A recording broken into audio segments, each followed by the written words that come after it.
Court of Instances and judges in New Brunswick, Nova Scotia, and Prince Edward Island, and even to some degree in Saskatchewan, where sentencing regimes are changing to reflect the fact that many judges believe there is no marijuana law. So I'm crossing Canada, and I recently was in Winnipeg, and I saw a lot of Winnipeg, and people are great there, and I was unfortunately arrested and detained for 24 hours in the Winnipeg Public Safety Building, and of course I was arrested and charged with possession of marijuana, half a gram. And I spent 24 hours in a jail. Now if you can imagine, those of you with children, imagine being manacled around your feet twice, handcuffed twice, being searched, strip searched, having your anal cavity exposed and all these sort of things. I'm 45 years old, and I'm kind of old, and people treat me okay because you're old and you're polite. But really, you'd be horrified if you're a young person, anybody you know is going to jail for something as benign as possession of marijuana. When marijuana has been legal for over 2 years, and the important thing is every arrest that's made now for marijuana is an illegal arrest. That attorney generals of each province are deliberately not informing the police departments that marijuana is no longer a scheduled substance. It is no longer in the Controlled Substances, Drugs and Substances Act. And that attorney generals have been deliberately deceiving you by charging people with possession, by charging people with trafficking. Everybody who's been convicted in Saskatchewan of cultivation, trafficking, and possession of marijuana since August 1st, 2001 has been falsely charged, falsely convicted, falsely accused. And the Ontario courts have said it's clear. This is a federal law that cannabis was taken out of. The federal government did not appeal that decision that made this law. So there's absolutely no ignorance on behalf of the federal government, but they are now desperately trying to recriminalize marijuana with new legislation in the fall, when in fact marijuana is already legal. And I am here to tell you that I'm here to assert my rights as a Canadian, to be able to smoke and possess marijuana anywhere in Canada. I should be able to take marijuana under the current legal regime, where there's no restriction on the use of cannabis in the Controlled Substances Act. I want to be able to carry marijuana anywhere in Canada. I'm a Canadian. My rights as a Canadian exist in every province and in every city, in every town and hamlet. And I want you to know that you have these rights too, and that you must contact your Attorney General and point out that the Justice Stephen Rogan decision of May 16th, 2003 this year in a Superior Court in Ontario, which is now binding in all courts in Ontario, is a decision that is binding and applicable to every province, because the law forbidding possession of marijuana has been suspended. Now at 4:20, I'm going to light up and I'm going to enjoy this blueberry that I brought with me from British Columbia, and I want you folks here all to be witnesses. Witnesses. Now we still have a few minutes to go, and we'll let the crowd get larger, and I really appreciate the kind of support I've gotten in Regina and Winnipeg. You know, it's the first time in my life I've ever come to Saskatchewan, so it's very fortuitous that my first trip to Manitoba I was arrested, and I'm proud to be arrested on behalf of myself and all my fellow cannabis Canadians. You know, there's 3 million Canadians that smoke pot, and we're going to have to do so proudly, and we're going to have to do so without fear. That we have lived our whole lives running and hiding. You know, the Charter of Rights, first thing it guarantees you is the freedom of thought. Why do we smoke marijuana? Because marijuana, for those who've never gotten high, we have 5 senses: sense of taste, sense of smell, sense of sight, sense of hearing, and the sense of touch. Marijuana adds a 6th sense to all those senses.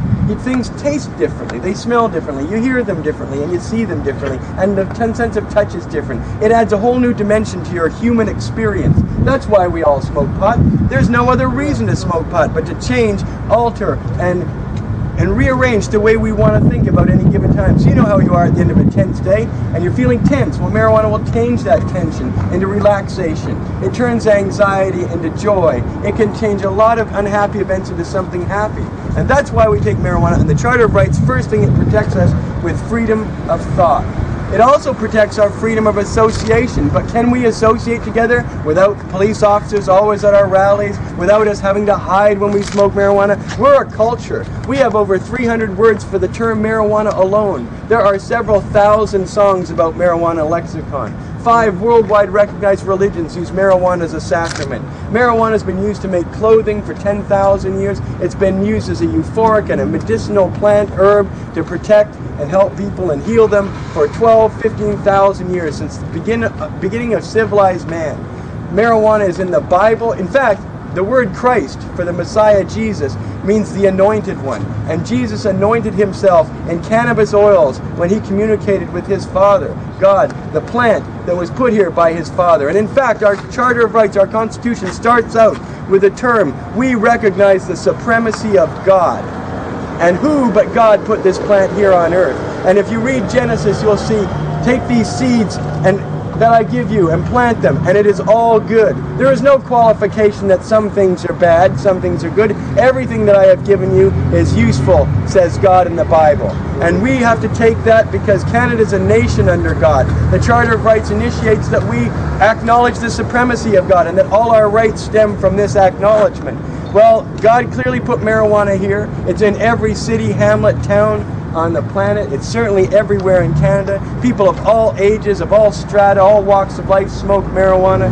We enjoy marijuana. Marijuana cannot possibly kill you. And yet there are many things that are legal and at large that can kill you. Marijuana will never bring psychosis. It doesn't bring bad things to people. It brings joy and happiness. There's 164 million people on the planet who use marijuana according to the United Nations only weeks ago. Can you imagine a worldwide pogrom, a worldwide extermination campaign against 164 million people and the plant that they worship, the plant that they adore, the plant that many of us cultivate with love and adoration? There's no plant like marijuana on earth, is there?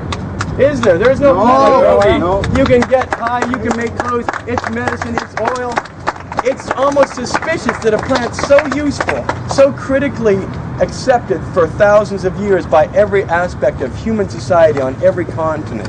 It's amazing that such a thing would be illegal. Do you know the federal government wants to make it so that it's 14 years imprisonment for 50 plants? In BC, where I come from, 75,000 and 95,000 homes are used to grow marijuana, and 200,000 people are employed in British Columbia growing marijuana. And let me tell you, every one of those people are growing more than 50 plants. Is this to say that 50,000 gardeners, or sorry, 200,000 gardeners, 100,000 horticulturalists are criminals? Do you know conspiracy to commit terrorism in the criminal code is only 10 years, and they want to make growing plants, 50 marijuana plants, beautiful marijuana plants, tantamount to a 14-year jail sentence. That is insane. No one should ever spend 1 hour, 1 day in jail for any quantity of marijuana.